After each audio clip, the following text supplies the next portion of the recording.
So today we're talking about how to treat a sunburn. Now, if you've been diligently following my videos, you won't get caught out, but given that we're all human, here's what I think you should do if you do.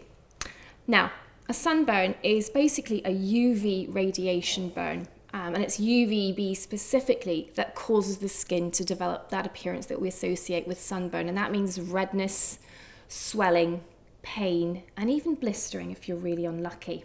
Now, we know that a sunburn is important because it's a risk factor for both skin aging and for developing skin cancer further down the line. So something to be avoided at all costs. But we're all human, as I said, and you do sometimes get caught out. So here's what I suggest you do if that happens to you. Firstly, take an anti-inflammatory. Something like Nurofen or aspirin is a good idea, and keep taking it regularly for as long as the skin appearance is red. That will certainly ease the discomfort, and it will help limit the time that your skin remains red for as well. When it comes to cleansing your skin when you have a sunburn, it's important to be very, very gentle. Remember that your skin's barrier has been breached. So the last thing you want to do is to use harsh, aggressive foaming cleansers. So something like this gentle oil from Aveeno is super. Non-foaming, won't dry skin out, and anti-inflammatory. So that's great. Next, apply a moisturizer straight from the fridge. This will feel lovely, cool and soothing on tight, parched, sun-damaged skin. I like this one from Eucerin. Next, it's important to look at your behavior. It amazes me the number of people who go back out into direct sunlight whilst their skin is still reddened. Very important to cover up properly and use a fabric like denim. And this is a lovely chambray shirt from J. Crew, and really quite trendy right now. But the key thing is that the fabric is densely woven, so will offer proper protection, especially to areas like the shoulders, which are commonly sunburnt when you get caught out with not enough sun protection on. So that's a great tip.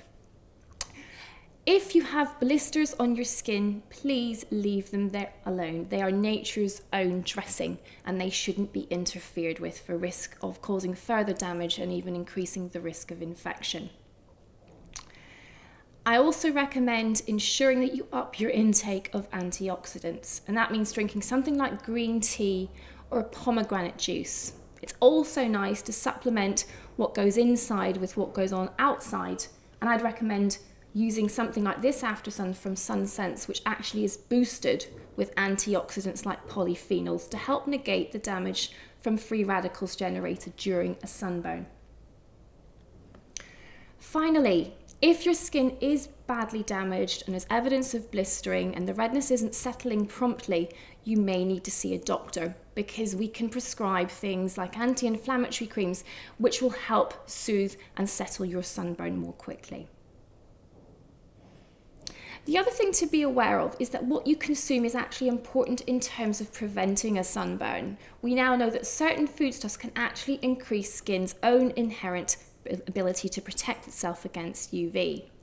So my top tips for what to consume when you're in the sun are: number 1, berries, especially blueberries and strawberries. Number 2, foods containing lycopene, and they tend to be orange or red in colour, so think watermelon or tomatoes. Number 3 is your nutritionally dense leafy greens like spinach and kale, because they're rich in antioxidants. Number 4, omega-3 fatty acids found in oily fish, walnuts and flaxseed, because these are great for skin hydration. Number 5, sip on lots of green tea. It's really rich in antioxidants and delicious too. And as a final note, you can also look for a supplement called Polypodium leucotomus, certainly found in HelioCare Ultra capsules, as this is a fern extract that's also been shown to boost skin's own ability to protect itself from UV. So those are my top tips and preventative tips. Stay safe in the sun.